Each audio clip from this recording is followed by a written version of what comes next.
Hey, welcome to Guitar Knobs, the guitars, gear, noise, and nonsense podcast, hosted today by these knobs. Tony Dudzik, Pick Guardian. Jared Brandon, Pickups. Hey, this is me, Todd Novak. We are super thrilled that you are listening to our show, the Guitar Knobs podcast. We love doing this, and we're happy that we are together doing this right now.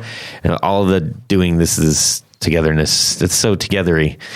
Gentlemen, what do we do on the show? So we talk to boutique builders of guitars and amps and pedals, and sometimes pickup makers, and sometimes pick guard makers, and sometimes people who are reviewers. We've done some of the reviewers. Sometimes we have 101. So we kind of focus on people who are involved in the music industry that we all know and love. That need a little bigger spotlight. That shine a light. And we have one of those people on the line today. And who is this? Hey, this is Tom from Cooper Effects. Right on. Koopa. Tom from Cooper Effects. Cooper Effects. And we are going to be talking to him about his fantastic pedals and a whole bunch of other cool guitar stuff. So we're happy to have him here with us for the show. Yeah, happy to be here. Excellent. You're calling from... sunny Minneapolis. Yes, Minneapolis. But home base is Colorado, right? Well, no. So home base is New Jersey. That's where I'm from. That's where I grew up. But I went to school in Colorado. That's what you were telling me. Gotcha. I got it all mixed up. Okay. Yeah, it's a little confusing. Yeah, excellent. Well, enjoy the winter weather out there. Still winter. No, we're done. You're done? No, that's optimistic. That's early. No, that's 65 this weekend. Beautiful. He's sure of it. And then minus 15 the following. Yeah. Anything above zero is summer to me right now. So we're fine. All right, we would like to thank Rode, our sponsor for this podcast. They were kind enough to provide a lot of equipment for us, and we're super, super grateful. Right now, we're using the Rodecaster Pro Production Studio, which is flipping fantastic. It's doing. I think they should have called it the Game Changer. It really is a game changer. And there's lights on it and stuff that are lit up. There's lots of lights. I just want to press the buttons. No, you're not allowed They to look press the very buttons. soft and lit up. I want to press it. You stay on the other side of the table, Jared. But this has literally replaced our amazing Frankenstein unit that we've been using for 2 years. Frankenstein is very. It's near and dear to our hearts, but we're also a little bit afraid of it. Anyway, so thank you so much Rode. to Rode for providing that for our show. Yes, and we got some great mics and articulating arms, too. Yes. They do articulate. Go check them out. They make some mighty fine mics for musical use, for sure. Yeah. And then we got a couple of announcements. We got one of the 4 on the floor sent to us from Brad Partridge. He's using, number 1, the Origin Effects slide rig compression. It says this thing rings out for eternity as I play lots of slide and lap steel. It's my must-have pedal. He's also using the JHS Morning Glory. I really like that pedal. Does that have anything to do with Oasis? Well, I mean, I love it for that, but even though that's not what it is, but also one of my early guitar gods, Billy Duffy, that's one of his main pedals. And also he's using the Strymon El Capistan, the much loved tape delay. Enough already has been said about this great pedal. That's a fun pedal, man. That's a fun pedal. Great pedal. I like it.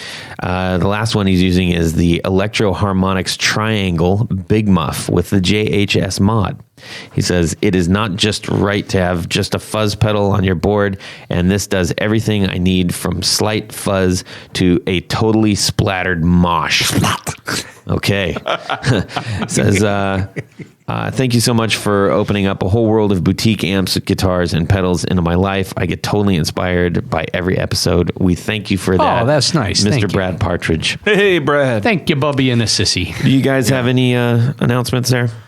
I don't have any announcements this week. Jared? There's guitar shows going on right now as you're listening to As you're listening. Look into guitar shows. Go to guitar Support shows. your local guitar show. Your local, they're all over the place. Or support your international guitar show. Indianapolis, Akron, they're happening right now as you're listening and to everyone who doesn't live in Ohio, there are more guitar shows for them too. Really? They have guitar shows outside of Ohio? It's hard to believe, but it's true. Wow. Yes. There's a ton going on everywhere. Go find it. All righty. Anything else? Nope. Good. All good. Woohoo. All right. What's going on in our music world this week, Jared? Oh, man. So, Dad passed away a long time ago, left me a lot of the guitars that I inherited. There's one more guitar of his that I am getting redone, and I'm really excited about it. In 1987, my mom bought my dad an Ovation. It's an American-made Ovation, one of the last ones, I think. Regular production. Acoustic or electric? It's one of those. Balladeer, or is it a shallow? It's a shallow. Okay. And it's a custom series. The plastic back? Yes. Yeah. It was black. It had the nice white pearl designs and all that. Does it have a round sound hole, or the Adamas ones that have like the... No, it just had the round. Just around. Okay. Yeah. It was still expensive. Like grape leaves to me. Is it? It's grape leaves? It's not the grape leaves one. It's sort of like leaf. Something like that, Some kind of ivy. We'll call it ivy. Yeah. But it diamond inlay on the ebony fretboard. Yeah. It actually was a really beautiful guitar, and I was really excited he got it. I never understood how people play those. They're not comfortable. I need one that goes the opposite direction. My dad liked it. I mean, yeah. Well, just because they're round, the round back, they slide down. Yeah, there was some extra grip that was put on towards the bottom. I think the factory did that, just for an extra bit of grip. But yeah, he played it for a long time, actually, before he got another guitar. Yeah. Before, me and my brothers tore his stuff up all the time.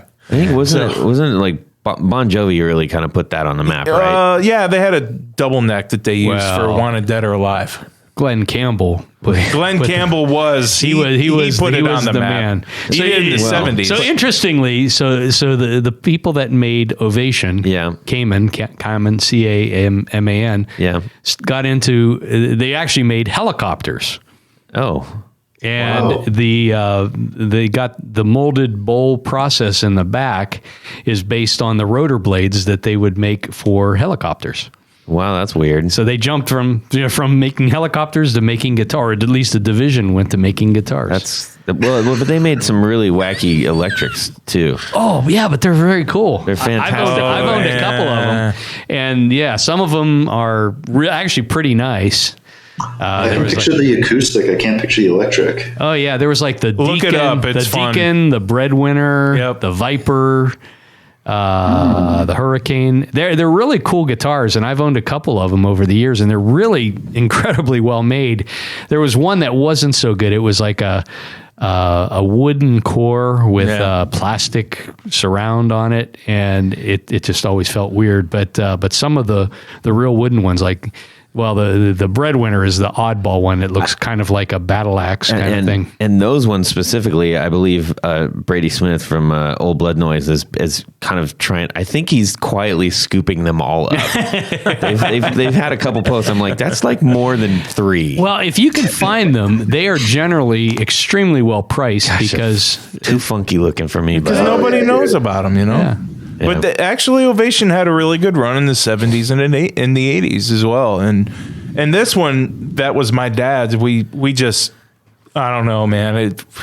We took a blacktop, flattener outer machine and just smashed the crap out of it. Not literally, but we may as well have. Blacktop flash? A roller. A roller, that vibrating roller thing, I'm just saying, we beat the crap out of this guitar. Well, why would you run over it with a roller? We may as well. Oh, you're have. Speaking figuratively. Okay. I'm trying to, but I'm doing a bad job. So I found this fella named Chris Matos, 812 guitar, and I believe he's up in Maine, I think, or somewhere up in there. And I sent it to him, and he's going to fix it. There's not a lot of luthiers that touch these old guitars, man. Yeah, not the acoustic ones. So I'm really excited. I'm working with him. Good. Working with him with it, and he's said he's going to bring it back to life. So I can't wait. All nice. Right. So let's hear from Tom really quick. Yeah, really quick. Sure. Man, it's kind of lame. I guess I've just been splurging a lot of pedals. I got that Zoyo we were talking about earlier on pre-order, and then I got the Particle. But something that was really cool to me, this doesn't really usually happen. I get a lot of trade offers from other pedal builders and stuff, but recently I got a trade offer from this guitar company. Ooh, what? That's never happened. And I haven't gotten a new guitar for probably like 4 or 5 years, which is, I know, crazy. But so I'm pretty excited about that. What's your main guitar? You're not going to judge me? No, don't say breadwinner.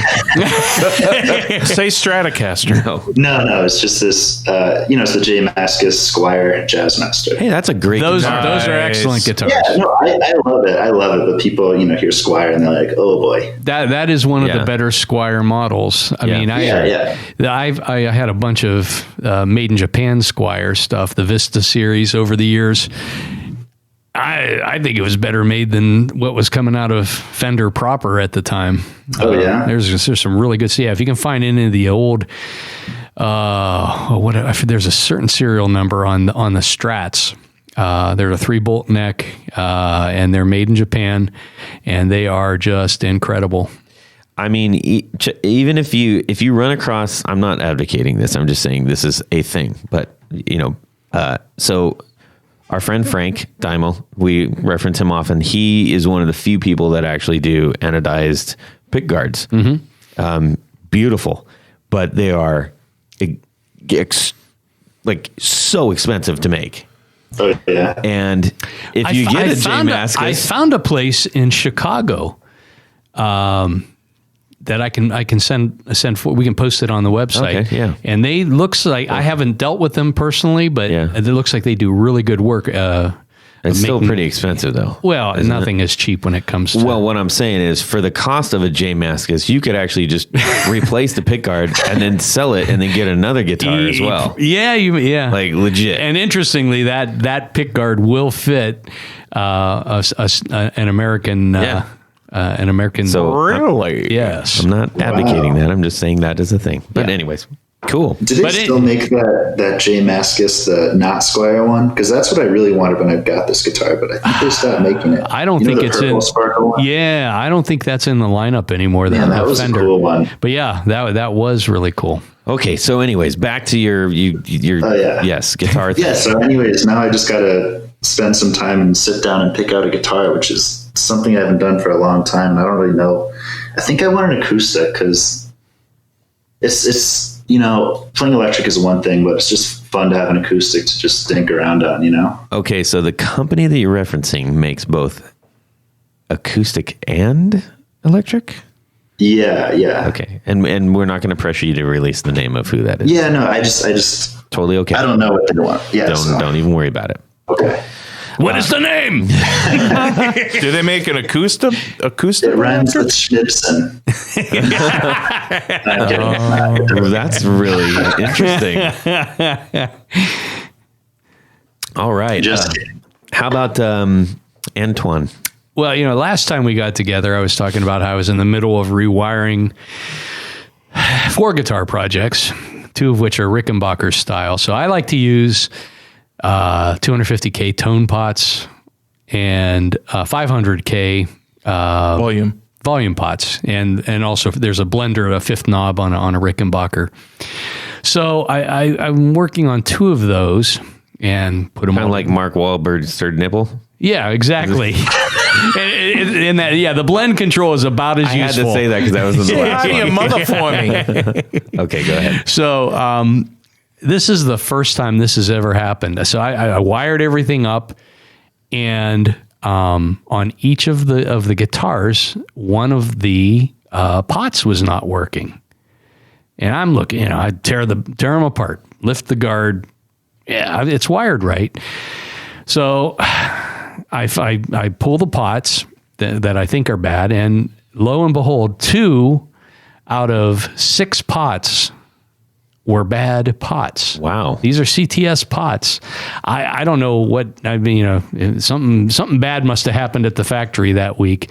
But, I mean, the pots are cheap. I mean, it's easy to replace, but it's very frustrating, especially when you spend an hour or two tracking down and double checking all of your wiring. That's a pain, man. And it's just madness. So that was my frustration the last day or two, and then I finally replaced the pots, and of course everything's fine now. But it's just an unusual thing, and I guess it happens to the best of companies. But usually, when you pull a CTS pot out, it's just fine. But in this case, 2 out of 6.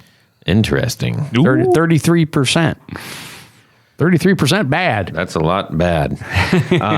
Let's see. For me, so I was stuck in one of my songs in one of the new songs that I was referencing. I was stuck because I was like, it needs like a good bridge. It's a kind of an anthematic kind of a song, and I'm like, I just kept listening to the stuff that I've loved, and I'm like, it's missing the thing. It's missing the hook. Well, no, it's not missing the hook. I got the hook. The hook. I got hooks. I got hooks, baby. What it needed that sort of like that little side door that you're not expecting. That leads you into a greater room. Oh, so you're going to the minor fifth. Kind of like an old Nintendo game. And I couldn't, I was like trying to do it on the fretboard, and I was like, this isn't happening, me playing it. And so I started like kind of singing it, and like what it could be. And then I started kind of following that a little bit, and I was like, oh, well, that was a better way of doing it. Rather than hammering it out, I just kind of actually thought about what it should sound like instead of making it sound like something. So that was really cool, and I captured, I think, what is going to work for it, and that was very rewarding. You could just listen to old music, and hopefully no one would notice stolen, parts out of songs. I'm not doing that. John Lennon once said, amateurs borrow, professionals steal. Yes. Anyways, cool. So that's a lot of good stuff we're all up to. You know what it's time for? 1, 2, 1, 2, 3. 4 on the floor. Tom from Cooper Effects, give us your 4 on the floor. Okay, so I think mine's going to be from a different angle than most because, I'm not your guy who's out there playing any shows or anything. I never have 4 on the floor. So these are coming from, like I said, a different angle. I think my first choice is going to be the Ditto Looper, the Ditto X2 specifically. Mm-hmm. That's just what I have. I like the second foot switch for all the, effects you can add to it. But like what? Well, you can do that reverse thing. You can do the slow down, the stop. So yeah, good stuff. But anyways, I think, man, I use that pedal all the time just because when you're testing something, it's, wildly impractical to have a guitar, in your lap while you're plugging in and plugging out. So I've got the Ditto X2 constantly going when I'm testing pedals. I've been considering getting that just for for the second board that I just kind of have running with just all the random pedals, so that I can spend more time tweaking and trying to find the things without, like you said, with sitting there with a guitar. It's just really, really impractical. Right. What are we trying to do? Make music? No.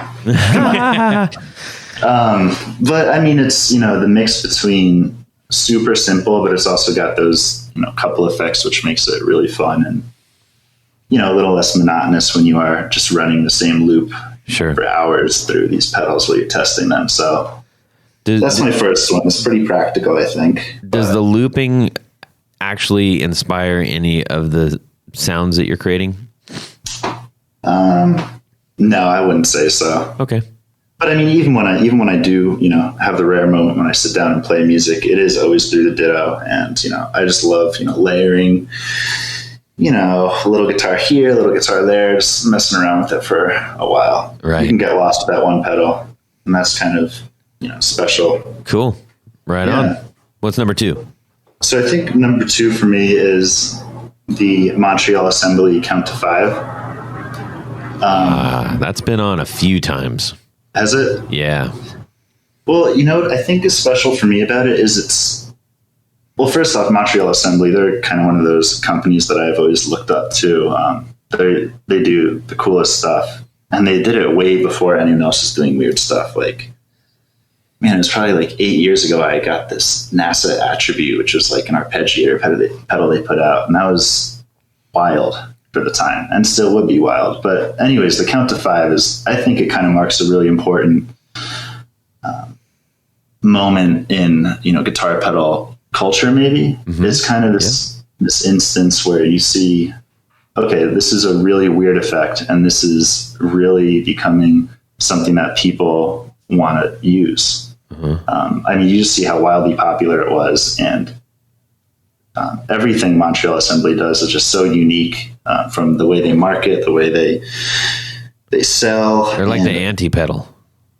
Yeah, maybe. But I just attribute a lot of, the way I do things is really a lot is owed to that pedal and the style that's, sparked. So that's a really important pedal for me. Besides from being so interesting and fun to mess around with, it's just an important pedal to me, I think. Well, it's also interesting to if you catalog those who have brought that up in their 4 on the floor, who those people are. That also says, I think, a little bit about the pedal itself, and what they're doing, not only with it, but in their own professional world. Right. Yeah. I mean, were other people saying similar stuff, or was it? Yeah, because it is. It's one of those things that people recognize. Like we referenced the Zoya earlier. It's like we were talking about this offline. I think that is one of those same pedals where at first you're like, I don't know exactly how to receive this, but it's important and it's special. Yeah, totally. I think it's the start of a chapter for sure. Yeah. And maybe we're coming to the end of that chapter, but it's been very important to me in a lot of ways. Yeah, for sure. Yeah. What's number 3? Number 3 is going to be the Dr. Scientist Atmosphere. So this is, it's pretty new. It came out, I think, this fall or this winter. It's their Dr. Scientist Reverb. I don't know if you've seen it. It's got that screen and everything. It's just beautiful. It's like one of those pedals, when you first get it, you're just like wowed by the quality behind it, even before you plug it in. And that's kind of the magic behind Dr. Scientist. They just make fun pedals. Like, they're just fun. Like, for example, this pedal, you hold a button down and you turn on a game to play on the pedal. And like, I don't know how useful that is. Probably not useful, but it's just fun. And I've said fun a million times, but that's the only way to describe this pedal. It's just great. And it sounds great. It's got so many features. It's something that I really look up to and strive to make something like. And plus, Ryan from Dr. Scientist is a buddy of mine, and he helps me. Put in a good word for us, will you? Yeah, I'll see what I can do. Thanks. But he's so cool. He's so open and with sharing ideas, and I think that's kind of his openness with me has helped me be open with other people and share ideas. And I think that's really important, especially in something creative where we're all kind of hobbyists in this industry. So I think that the Atmosphere is a great pedal, and that's got to be my current 3rd. Okay. Give us number 4. Number 4 is hard for me. There's so many great pedals to choose from, but I think right now for me it's the Therme, the Chase Bliss Therme. Again, like it's not because I use these pedals all the time. It's just coming from like an angle of respect. I just think it's amazing what he did with an analog delay pedal in that format. It's just unlike anything else, and the fact that it is analog is just kind of slap to the face of nature. It's just so cool. Now, we've had a couple of the Chase Bliss pedals on the 4 on the floor. Now, how we also have varying degrees of involvement or willingness to go to the depths that you can go within the Chase Bliss because of the sheer amount of combinations. Yeah. On a scale of 1 to 10, how deep do you go into the Chase Bliss pedal world?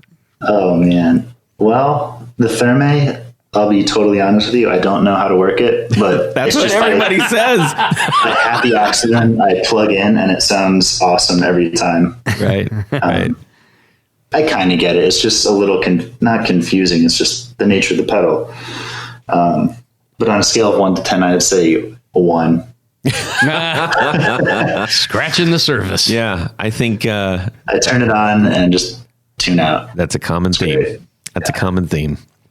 Yeah, people love features. beautiful, But aren't it's they? like, oh my God, yeah. They really are. Top to bottom, yeah. So really special. Well, dude, that's a nice 4 on the floor. I like that. You might say Good, righteous. good. It is a righteous 4 on the floor. Solid. Yes, all the words from the old times. Oh yeah. Speaking of awesome, we've got Tubular? Mr. Awesome, Mr. Awesome, Tom from Cooper Effects, who we are interviewing right now. We had the pleasure of hanging out and talking with him at NAMM. Hopefully that's not like wearing on people, like constantly referencing that. But honestly, it's such a big part of our personal experience and the experience within the world of the people that we're talking to. So it's almost impossible not to reference it.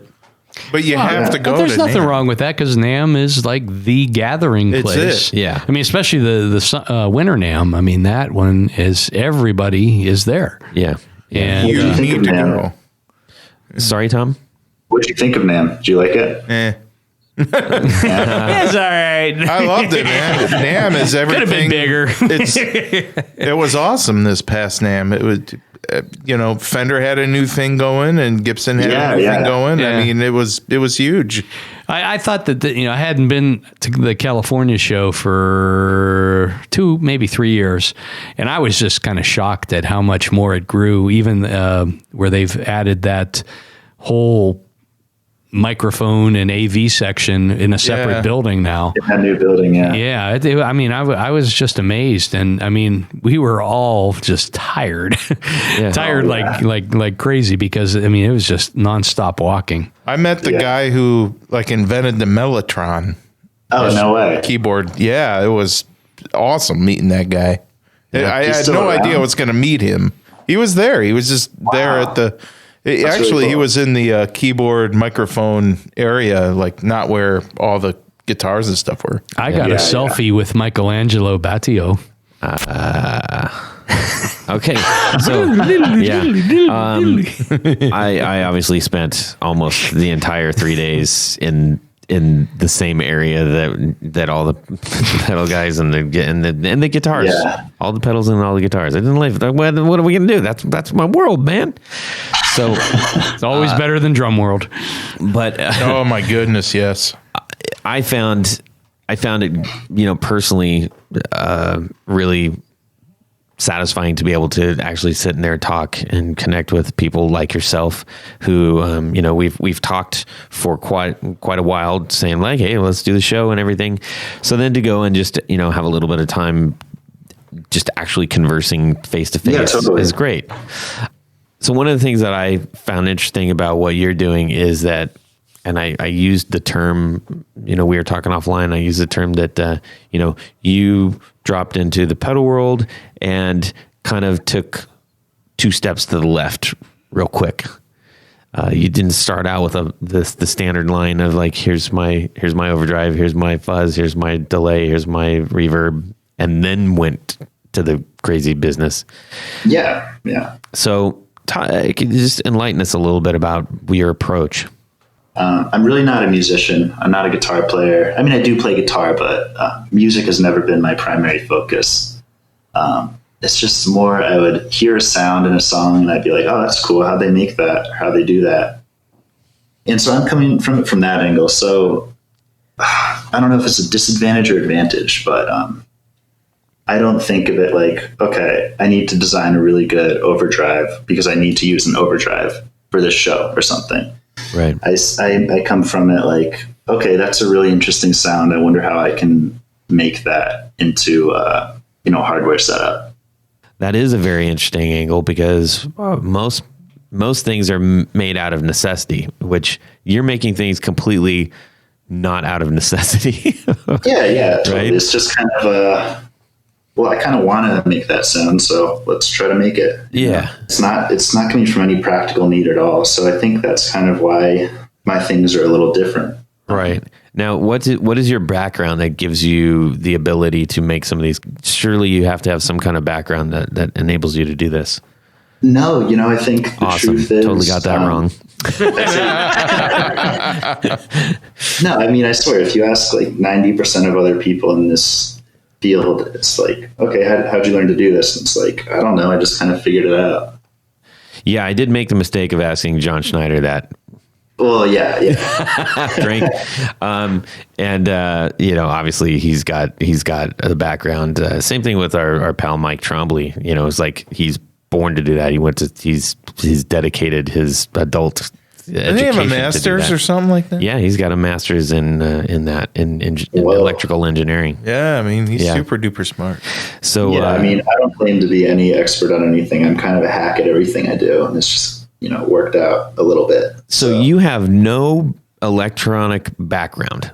No, I went to school for civil and structural engineering, and wow. Before I graduated, this Cooper effects thing kind of started to gain momentum, and I was like, well, once I graduate, I kind of just want to do this because this is so fun and it's so different and cool. So here I am. That's incredibly impressive. I'm like, honestly, I'm kind of like, I don't know exactly how to react to that because you're not making simple pedals. These are very complex pedals. If someone came up to me and said, "Hey, make me a pedal with a screen on it and a menu," I'd be like, "Yeah, no."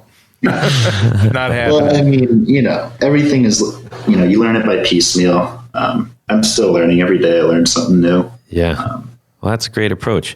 Well, let's get in. Let's kind of like uncover some of those unique things. You've got 4 pedals out in the history of Cooper effects, correct? Yeah, that sounds right. Yep. Now you've got. Let's talk about the ARP, the AARP. Is that what you call it, the ARP? Yeah, that was stupid. So when I made that, I wasn't even planning on. I had like 4 circuit boards that I needed to build up just because that was like a minimum quantity order. Or minimum order quantity. And so I was like, well, I got to slap a name on this thing. And I just came to ARP, which I forget what it's an abbreviation, or that's acronym for something like automatic arpeggiated repeated patterns or something like that. Jeez Louise. That's your first pedal? Well, I had, arpeggiator, right? So then the closest thing in my mind that I could make up was AARP. And once I stick with something, no matter how stupid it is, it just kind of gets stuck in my head. Right. You only have to be 50 to be a member. I was like, isn't AARP like a thing? Yeah, correct. So, yeah. Come on our show so we can make fun of you. There was a partner. It was actually the first collaboration I did with, any other company. So who was a collaborator with on that one? AARP. Oh. American Association of Retired. Okay, boy, you actually, I walked right into that. I can't believe I did that. Yep. I can't believe I did that. Todd's leg is in the bear trap. Oh my gosh. You don't know ARP. Jeez. That's awesome. That's something I would pull. That's why. Well, that's also not true. So. Yeah, it's too bad because they have a nice phone called the Jitterbug over there. Yes, that's it. Somebody needs to make a pedal out of that. There's your next one there, Tom. It's called call your next pedal the Jitterbug. Yeah, perfect. Okay, so tell us about what is the automated arpeggio? Yeah, whatever. Well, it's an 8-step sequencer hooked up to a pitch shifter. So, you get 8 steps where you can select a pitch. So it'll give, like, you play a note on your guitar and it'll cycle through those 8 steps. Okay. Set at different pitch intervals. So the reason I wanted to make that is because, that Muse song, Napoli Problematic? Yes. Yeah. So, that intro, that's like that arpeggiated guitar. Yep. And it's like bouncing up and down a couple octaves. That's a great album. So, Oh, yeah. That was a great album. I love the early stuff. They get a lot of shit. But, I mean, sorry. That's all right. Didn't he have the effects in the guitar and his? Didn't he have a Telecaster with all that in his guitar? Yeah, no, actually, if we want to rewind a little bit, that's actually the first electronic project I ever did. I was probably like 14 or 15. I like hacked open this Dean Evo guitar, which is the cheapest guitar I could find. Oh yeah. And I put a Chaos Pad screen in it, and then so that was my first foray into electronics. Okay, so that was the one that made you go, Yeah. That is so cool. That's really neat. And it probably wasn't the best idea, but so me being like a 14-year-old or 15-year-old or whatever without any cash, I was like, well, I could probably sell this. So I put it on eBay and it sold. And I don't know if it's still around anymore. I can't imagine because the build quality had to be terrible on that. But Well, the funny thing is they're still trying to sell that kind of thing. Yeah. I saw they're making guitars with it now. Yeah. Like commercially. Yes, very bizarre. It's cool, yeah. So you've got the 8 steps for an arpeggiator, and then Yeah. So then next was the generation loss, and that's supposed to be like a VHS degradation emulator. So it's got random vibrato. It's got like bandwidth reduction with low and high pass filters. So help me work this out for me. We have things that are like tape machines. We've got warped vinyl, and then when you're referencing a VHS essentially emulator. Why? What's the difference? Well, I mean, I guess you could say any sort of magnetic media, like anything on tape. Okay. It's emulating that sound. So generation loss is like the phenomenon of where you record to, this magnetic medium. And as you re-record over it, you lose the quality and you start getting these artifacts like noise and... So just like you're actually seeing, which is the unique thing about VHS, because that also happens visually as well. Yeah. Oh, yeah. You mess with the tracking on the machine and you try to get it to come in clear. Yeah, but that's when you can see like Jerry Springer behind the latest movie, whatever that you taped over, and you're like, wait, is that Jerry Springer behind that thing? Yeah, so that was the goal there. I was really into the chill wave genre. I don't know if you're familiar with that. It's like I think it was big in the early 2010s. So there are bands like Washed Out and Neon Indian, and their whole vibe was this nostalgic sound. Right. Like warped, lo-fi, just, I don't know. It was really intriguing sound to me. So I tried to make that. And I remember, that's kind of like a little bit, a less, crystalline and sparkly version of like early shoegaze. Right. Yeah, actually, like My Bloody Valentine and all that. Yeah, totally. I think so. This specific album that influenced Generation Loss, it was called Era Extraña, or I don't know how to say it exactly, but it's this Neon Indian album, and his whole goal was to create Loveless with synthesizers. So yeah, there definitely is some connection between those two genres. Yeah. And those are two genres that I love, so it makes sense. Yeah, that's cool. You can really get lost in that stuff. Oh yeah. When you're saying generation loss, and you're talking about sound artifacts and degradation of that sound, creating sort of a lo-fi vibe. What are some of the things that someone can do on your pedal to manipulate that? Oh yeah. Okay, so. You have a sample rate reduction, so you can get this. You can bring down the fidelity of your sound digitally, which isn't, really something attributed to tape degradation, but it was a pretty key part of that album that I just referenced. So I felt it was important to include on the pedal. So you can do that. Then you have this random vibrato section that just totally, gives you a weird chorus vibrato. It's, I think it's pretty. When you're neat, saying it's random, do you mean it's like a randomized vibrato, or you just so typical vibrato would be like a sine wave or something, or a triangle wave, instead of that sine wave, constantly going at that cyclical sine wave, it's just, generating random numbers and bouncing all over the place. So you really don't get anything that makes sense. It's just kind of a warbled mess that you can tame with depth and speed controls. Gotcha. Okay. Yeah. And then you've got a resonant high and low pass filter. So you can, narrow the bandwidth and just, you can either get a tinny radio sound or, that you can roll off the high end and get like a really dark, muddy sound.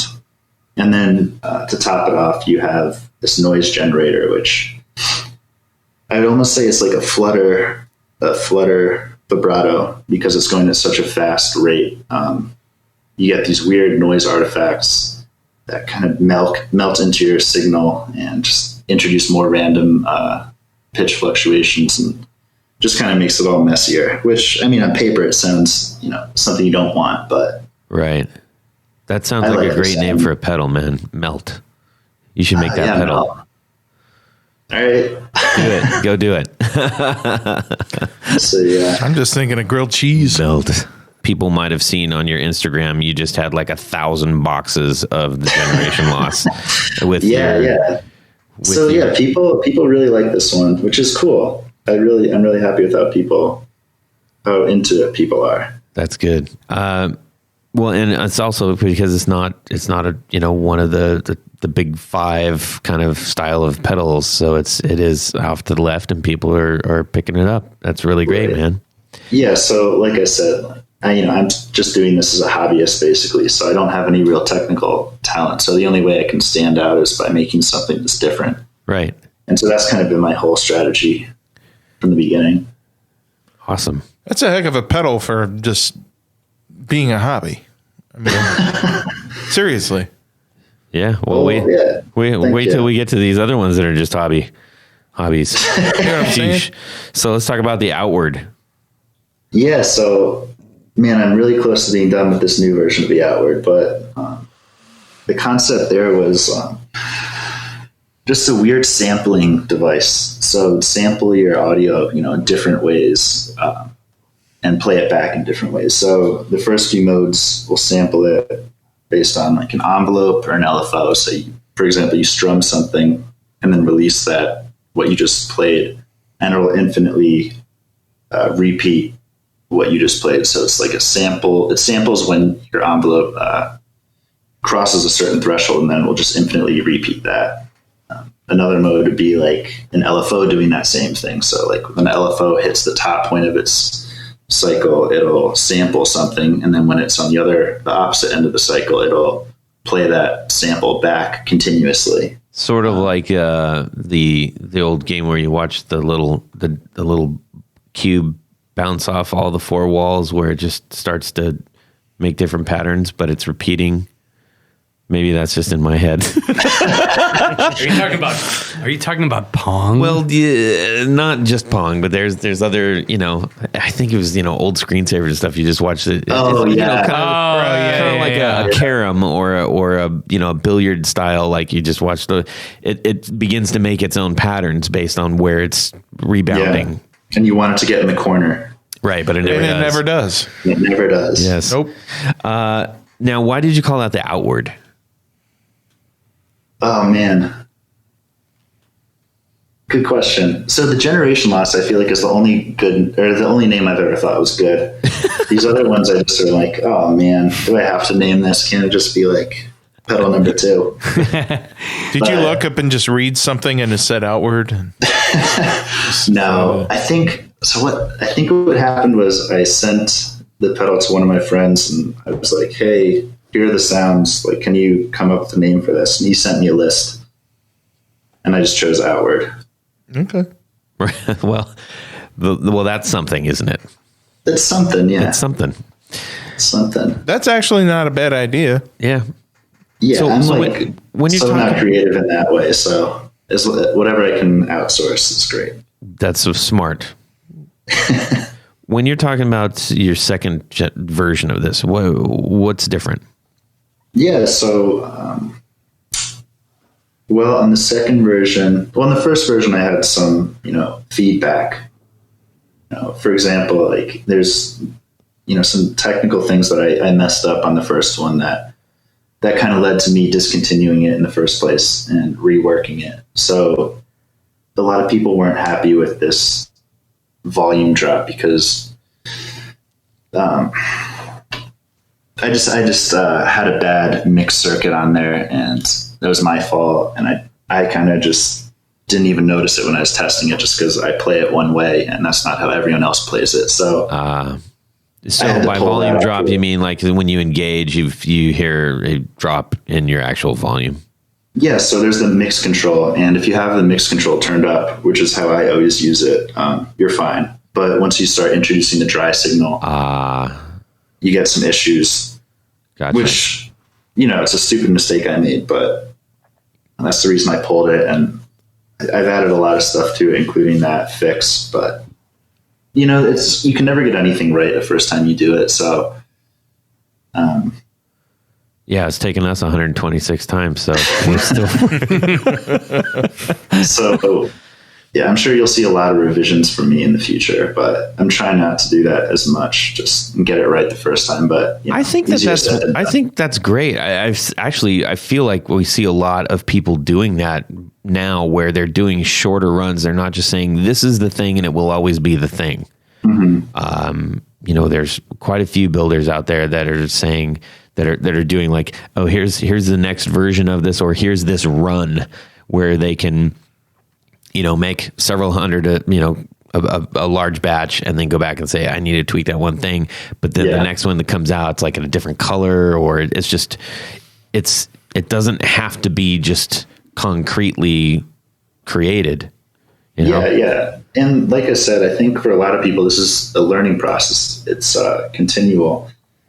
And I mean, you can't expect someone to know everything right the first time. I mean, when you're a hobbyist like myself, you can't expect someone to know everything right the first time. So, as you learn new things, new tricks, you want to incorporate them into your old products. And that's kind of where this outward version 2 is taking me. Nice. Yeah. I mean, when hobbyists online in groups that I'm involved with, they always ask us, man, how do you do this? How do you do that? And sometimes they ask things where my answer is, you just have to do it yourself and figure it out. Like you just have to get into it, do it. And sometimes it's easier and better to learn making mistakes. Mistakes are all a part of learning. So, I mean, just to support what you've been kind of saying, I think doing things like that, just getting into it and diving in is a good way to go. Oh, yeah. Yeah. I mean, at least for me, and it sounds like yourself too, just hands-on learning is so important. Yeah, that's pretty much how if you listen back at my podcast a million years ago, that's how I said, I just dove into it, figured it out as I went along, and mistakes are good if you learn from them. Exactly. Yeah. So. Speaking of mistakes, let's talk about the moment. No, I'm just kidding. No, I totally agree with that statement. The Moment Machine. I love the name of that. That's actually of the names that you have. I really like that one. Oh, cool. Yeah. Well, the Moment Machine is just kind of like the ARP version 2, just probably added a complexity level of 100 to it. And, to me, the designer, it makes a lot of sense. But I can totally relate how anyone else would be like, how the heck do you use this thing? Uh-huh. This is ridiculous. So, yeah, I think if anything I learned from that pedal, well, it wasn't a huge success. And I don't know if I'm going to keep making it. I learned so much technically from it. Was it a case of just too much in one box, or? I think so. Uh-huh. Yeah, it's just very, very complex and a lot of levels of learning to it. I mean, you look at something like the Zoya and it's nowhere near as complex as that, but I think it just needs some sort of refinement in terms of layout. Editing. Yeah. But it is kind of a case of, let me just try to throw everything I can possibly throw at this. And right. I think for the future, it's, keep it simple. But, Gotcha. I think it was a good pedal for me to learn a lot of things on.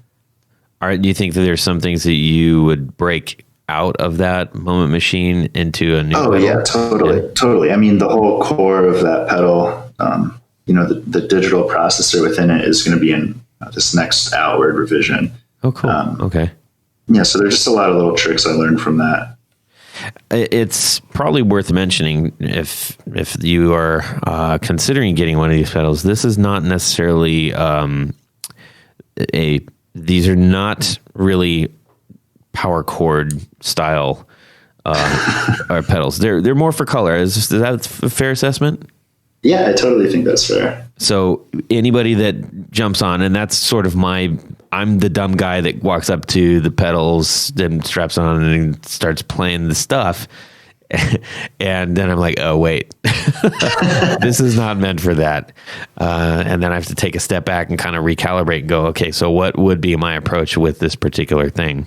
Yeah. And that's where we actually had begun the conversation of, okay, you're 2 steps to the left, and let's find out why.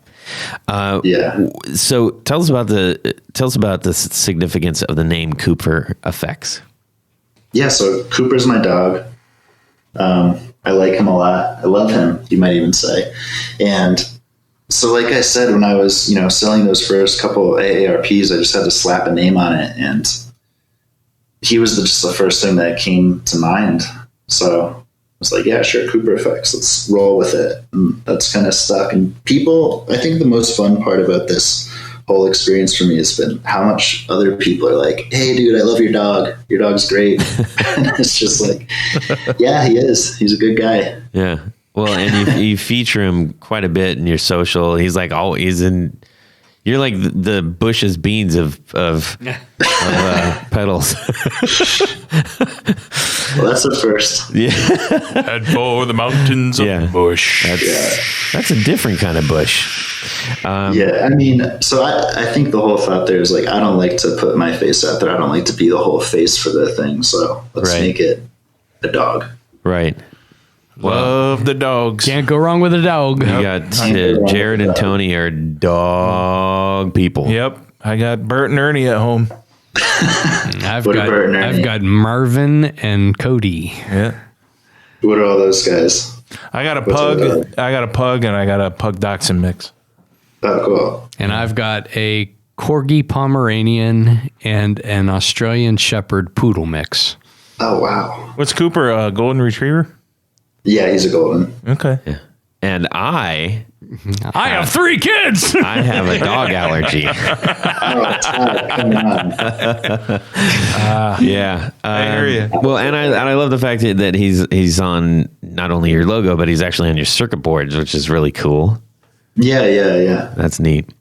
So, we've talked about the things that you've done, and if a new builder were to come up to you and say, hey, what advice could you give me? What advice would you give that new builder? Yeah, well, I get this question pretty often, actually. And I think the first thing is to, set yourself apart, do something a little different. Because if you don't, you're just going to get lost in the sea of hundreds of other people or other pedals that are doing what you're doing, but they're doing it great, and there's just no need to compete with that. Just try to find something a little bit different, and it doesn't have to be super complex. There's so many simple ideas out there that just haven't been done. So that's the first thing. And then the second thing I think is just to dive in, like we were talking about. There's no better learning tool than just diving in and getting your hands moving with this stuff. It's just, you really learn so much from actually doing rather than thinking about doing. And ooh, what should I do here? What should I do next? Like, what steps do I have to follow? Just do it, So what would you avoid doing, and what would you tell other builders to avoid? What would I avoid doing? I think making another fuzz pedal. Think there's anything you have to avoid. No, because I think there are ways to do fuzz that are totally unique. I think what's important is just to do something that interests you. And once you do that, I think people will start to take notice. And as long as it's saying something a little bit different than what else is available, people will appreciate what you're doing. I agree, because if you buy into your own thing, other people will too. Yeah, kind of like performing. Yeah, and that goes back to what I was saying, where it's like I don't make things out of practicality or like any sort of need. It's just something I want to do, and because I want to do it, I think it comes off as a little more sincere, maybe. And people like that, especially in this pedal community that's relatively small. People like to have something that has a little bit of a story behind it, right? That's why we do the show, my man. Yeah. We are firm believers in the personal fingerprint on someone's efforts, someone's product. And it's one of those things that it always creates a really special connection with the actual user of that pedal. That's why we care about the boutique builders, is that we want a deeper connection that you can't get with some of the I guess bigger brands or brands that simply have too many people behind it. Mm-hmm. Yeah. Or even like any other industry. I can't think of anyone that's like this. It is true. I think that maybe the only one that I can really relate it to at this point is some of the alcohol industry, like beer and bourbon for sure, and also wine. All three of those things. Yeah, you're right. They all have a maker quality to it. Just don't mix them all together at the same time. Yeah. Bad idea. Yeah. Reverend Horton Heat warned us against that. Uh-oh. Yeah. Yeah, I think especially the beer industry, you see all these tiny little brewers, biting chunks out of the bigger, Coors and Budweiser. Sure. And I feel like that's definitely a parallel with, our little world. Well, and the funny thing is that they're no longer the majority. Right. Their volume might be higher, but they're certainly not the majority. And that's, I think, a pretty cool thing about what's happening. Just in the terms of providers. Yeah. And I think that's one of the really neat things about what's going on, what has been going on in the guitar industry. And to the point that we've mentioned a few times, we are able to see thresholds happening before us that are at a rate like never before. If you think, if you go back to the progress, from the 80s to the 90s, is like there really wasn't a tremendous amount, and then it just went blammo, mm-hmm. right? Yeah, and that's kind of what I'm talking about with the Count to Five. I feel like that pedal specifically marked this turning point, and once that happened, you just saw this, explosion of complexity. Yeah, it's like someone said, "Oh wait, we can do anything." Exactly. Yeah, I think you nailed it with that. Yeah. Well, cool, man. I really appreciate you sharing your story with everybody. Yeah, my pleasure. It's always a pleasure to learn about new people and what they're doing, and especially from a creative standpoint that affects our guitar world. So onward with our next segment, Jared, which is Would You Rather? Very nice. Ooh, thank you. This week's Would You Rather is brought to us by a new friend of ours who listens to us now. His name is Jason Eastu. So first off, he says he's a newbie to the Guitar Knobs podcast, and he's been enjoying getting to know all of our guests and boutique builders, and he wouldn't have stumbled upon them on his own unless he listened. That's great, man. Like most guitar players, he's been chasing the perfect tone since plugging into his first guitar 25 years ago. So he's a seasoned guitar player. He's been playing a while, and the tone he's been trying to get is to emulate Mike Ness. Crunchy, thick, room-filling distortion. He listened to a rig setup from Mike Ness and said, toss your humbuckers in the trash and get some single coil pickups to get the ultimate tone he creates. That's crazy. Yes. So Mike Ness of Social Distortion. And we thought this was fitting because it was just his birthday, and that was celebrated all over the Instagrams and everything. He's an important figure in especially the early punk rock world. Oh, yeah. Yeah. Of course he is. So when he's saying singles, Mike plays pretty much exclusively Les Pauls with P90s in them. Yes, and we've talked about those before. Yeah. Even though they're single coils, they're still a very growly, punchy, thick-sounding I pickup. got him in mind. Wasn't there a Brandon Mike ones. Ness Gretsch, though? I don't know. I know. So when he first started out, he actually was playing an SG. Okay. I think at one point in time he might have had his hands on a Telly. I think Those come with P90s too. The his early specials his and the early one junior. had those in it. So, but that's Yeah. the way back. So, but his more famous use he's always stuck Single with coil Les Paul. Yeah, that's right. P90s. Yep. Good choice. So the would you rather is, would you rather keep the tone you finally found, or would you take the advice, throw away the humbuckers, and get yourself some single coil P90s? Ooh, big question there. Big question. Tony. I think I'm gonna take the advice and go with the single coils. Yeah. There is something about how single coils act with a lot of amplifiers, and they do some magical things. And sometimes, a prime example are Voxes. Every Vox that I've owned sometimes does not play well with humbuckers. I don't know if it's just the overall They're just tonal natural, range. really thick mid-power. Yeah, but anytime I plug a single coil, whether it's a Strat, a Telly, or even a low-powered humbucker like a Filtertron, that sort of thing, they always sound good through a Vox. So Yeah. the P90, I think always that's one of my all-time favorite pickups. So I'm gonna that's the route I'm going. Okay. Let's hear from Jared. That's a tough one. If You're I a were humbucker, dude. I am a of all pickup guy because I build them for a living.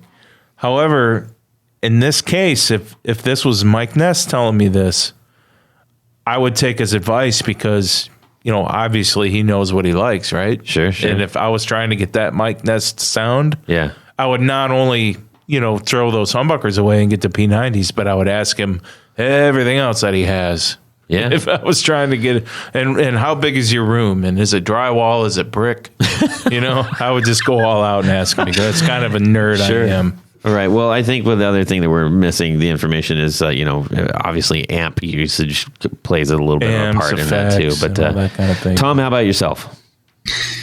I think I've always been a single coil pickup guy.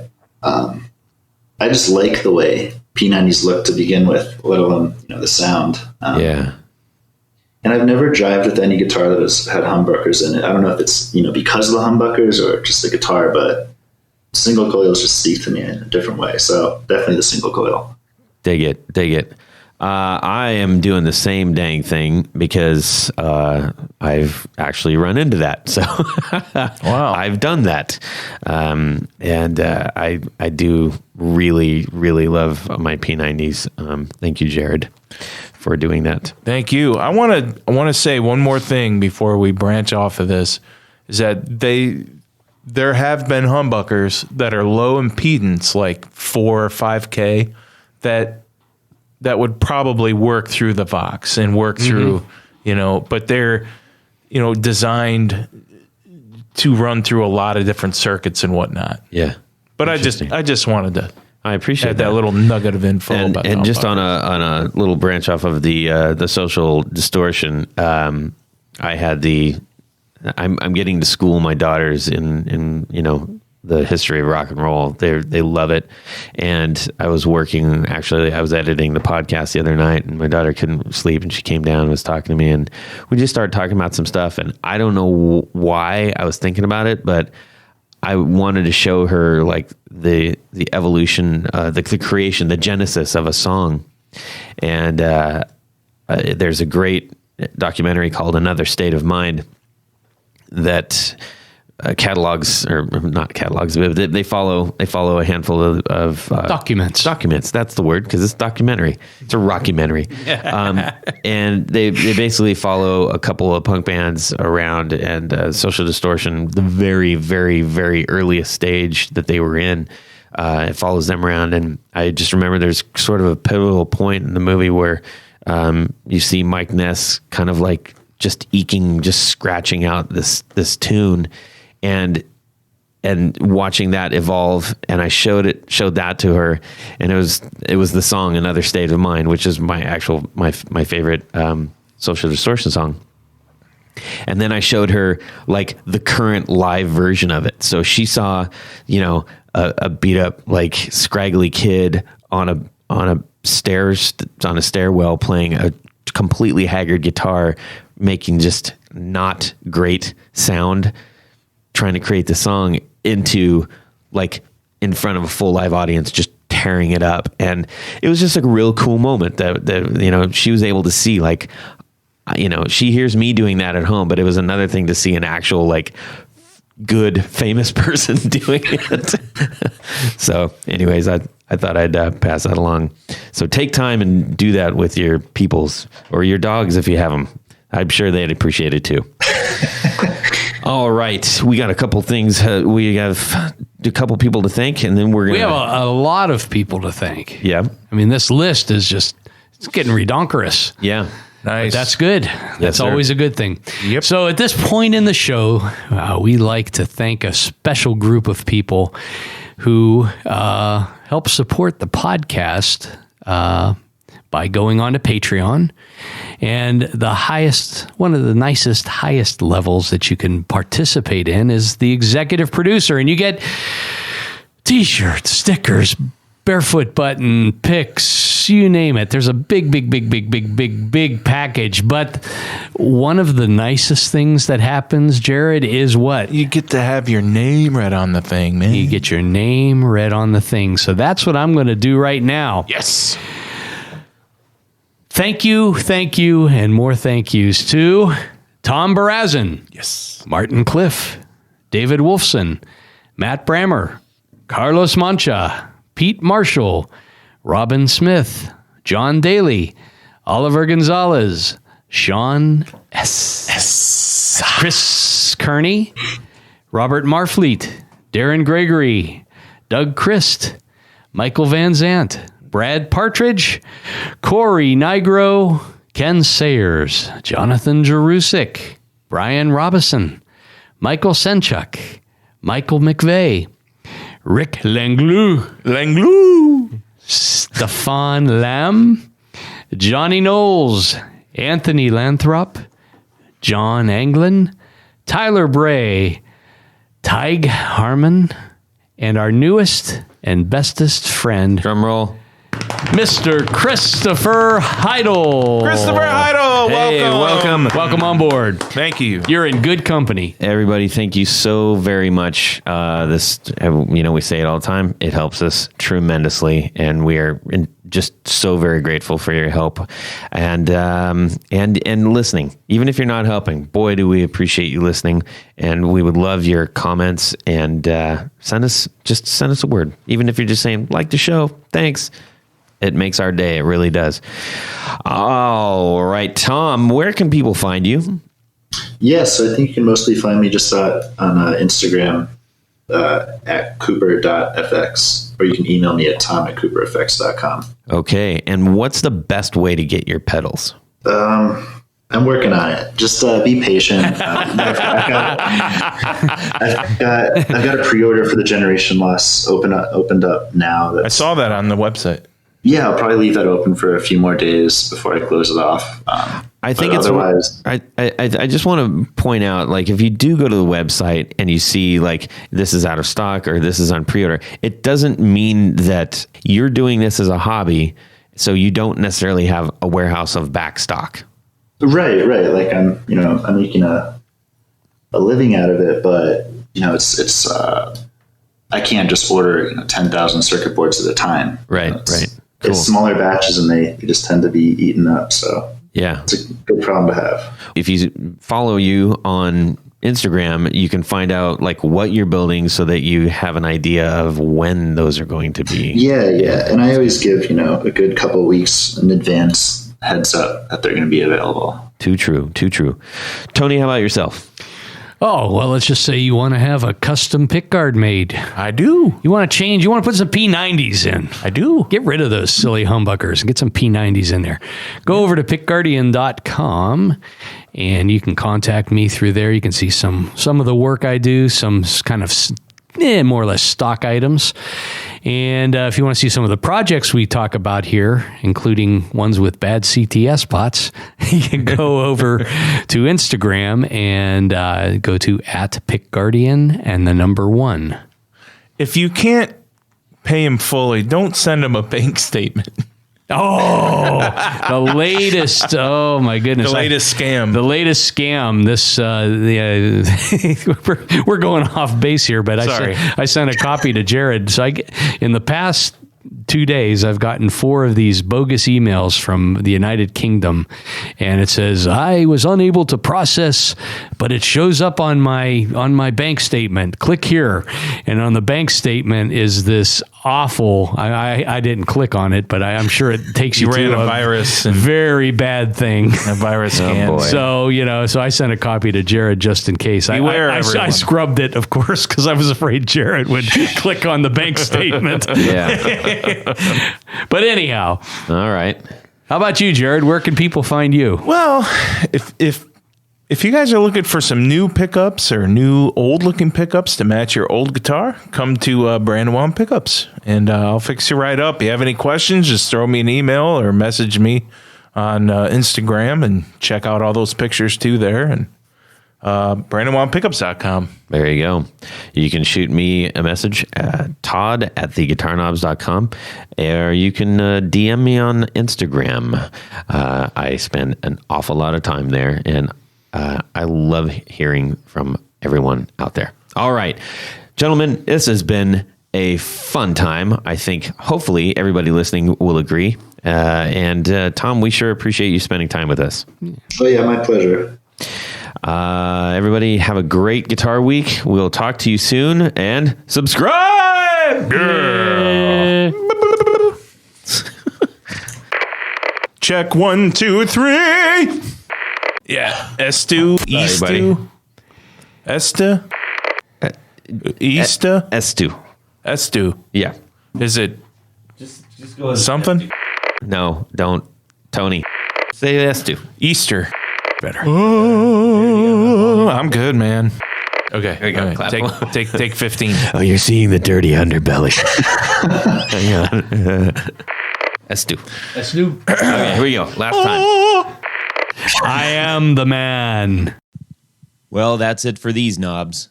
Please visit our Patreon page at patreon.com/theguitarknobs. Visit our website at theguitarknobs.com for all of our past episodes, 4 on the Floor blog, and other good stuff. You can connect with us on social too at our Facebook page and share your gear and stories on our Facebook group. Also, be sure to check out our Instagram at Guitar Knobs. Catch you next time.